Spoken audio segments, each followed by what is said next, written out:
Hey, Steve here with Cardiac Cycling. If you have DI2 and you think you have a problem because you hear your chain dragging on your rear cassette, this is something you don't want to miss today. We're going to talk about how to micro adjust your rear derailleur.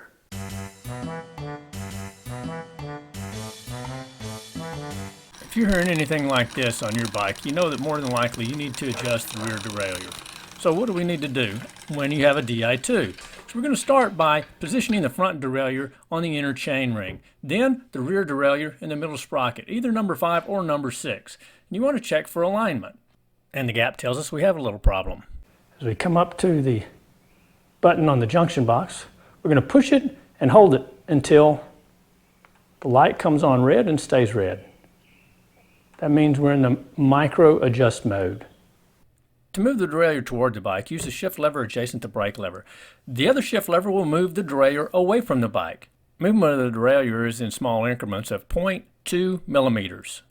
When performing these micro adjustments, you should be turning the pedals so that you can hear when the grinding stops. That's when you'll know you've reached the sweet spot.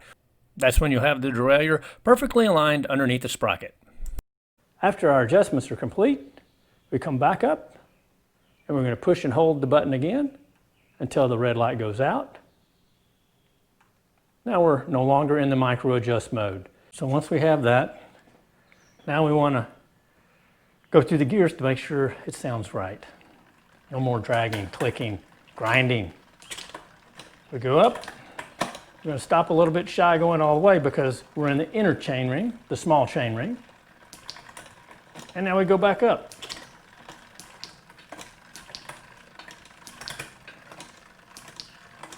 Sounds good, doesn't it? I think we got it.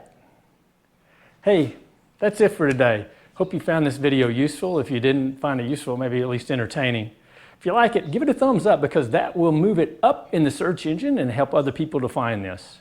If you haven't subscribed, subscribing does allow you to click the notification bell. So anytime a new video is uploaded on this channel, YouTube will send you an email, a notification that, hey, there's something new to watch on Cardiac Cycling.